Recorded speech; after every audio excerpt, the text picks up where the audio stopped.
મારું નામ વિજયાબેન, ઉંમર 45 વર્ષ. મારું નામ પ્રિતેશભાઈ છે. આ મારા મમ્મી છે. હું પડી ગઈ હતી ને તે મણકામાં તિરાડ પડી ગઈ હતી. ઊભી થી પડી ગઈ, ઊભી નહોતી રહી શકતી, બેસી નહોતી રહી શકતી.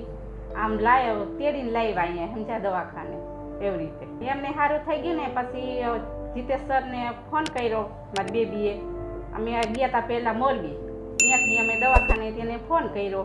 પછી એને એમ કીધું કે અહીંયા તમે લઈ આવો, પછી હું જોઉં, પછી તમને કહું શું છે નહીં. પછી અમે અહીંયા આવ્યા, સાહેબને મળ્યા, એમ તો સારું લાગ્યું. એમ દુખાવો અતિશય થતો હતો. મણકામાં એક ક્રેક થઈ ગઈ હતી નાનકડી એવી. મોરબી અમે એક્સરે કરાવ્યો હતો તો સાહેબ કે આરામ કરવો મટી જશે.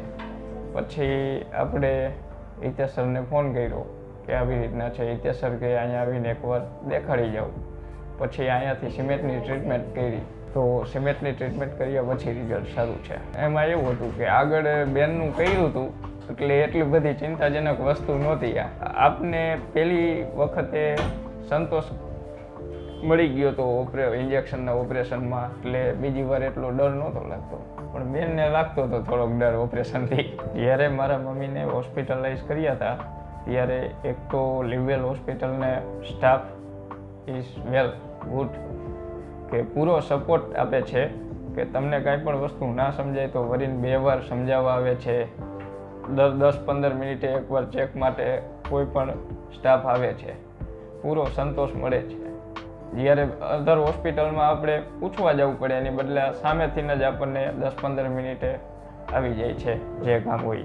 અમે અહીંયા ઓપરેશન થિયેટરમાં આવ્યા ત્યારે મારા મમ્મીને ઉચકીને લાવ્યા હતા અને ઓપરેશન થઈ ગયા પછી 2-3 કલાકે અહીંયાથી રજા મળી એટલે મારા મમ્મી ચાલીને ગાડી સુધી ગયા હતા. ઓપરેશન થયા પછી 10-15 મિનિટ પછી સારું લાગ્યું. મારા મમ્મીનું ઓપરેશન કરાવ્યું એના આજે 21 દિવસ પૂરા થઈ ગયા છે.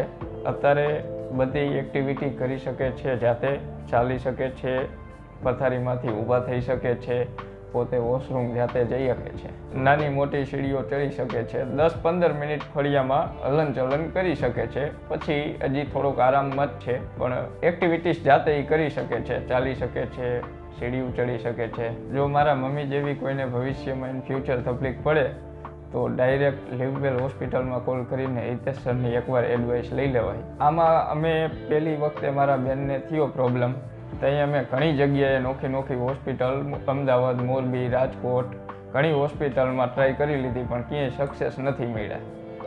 આ સાહેબ પાસે અમે આવ્યા એટલે આ સાહેબે પહેલી જ વાર જોઈન કહી દીધું હતું કે આ બેનને દવાથી સારું ના થાય, ઇન્જેક્શનની ટ્રીટમેન્ટ કરવી જ પડે. ને બીજા જો અધર ડૉક્ટર્સ હતા તે એમ કહેતા હતા કે દવાથી સારું થઈ જાય, આરામથી થઈ જાય, પણ એવું કાંઈ નથી હોતું. જે ટ્રીટમેન્ટ જરૂરી છે એ કરવી જ પડે છે, નકર નથી રિઝલ્ટ મળતું. અને એન્ડ આજે અમારા ઘરમાં 3 કેસ જે સક્સેસફુલ થયા છે હિતેશ સરની છે. એમાં એક મારા બેન છે જેનું નામ નિરાલીબેન ભરતભાઈ છે, એક મારા મમ્મી વિજયાબેન ભરતભાઈ અને એક મારા માસાજી છે એમનું નામ અરવિંદભાઈ માકાસણા. મારા મમ્મીનું ઓપરેશન કરાવ્યું એના આજે 20-21 દિવસ પૂરા થઈ ગયા છે.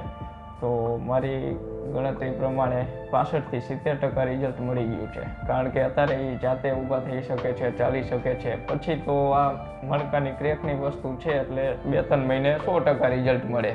પણ 20 દિવસમાં 60-70% પાકું રિઝલ્ટ, 60-70% પરફેક્ટ રિઝલ્ટ મળી ગયું છે. ડૉક્ટર હિતેશ પટેલ સાહેબનું ધન્યવાદ અને લીવવેલ હોસ્પિટલના તમામ સ્ટાફને ધન્યવાદ કે જે અમારા ઘરમાં 3 કેસ બની ગયા, 3 સક્સેસફુલ થઈ ગયા.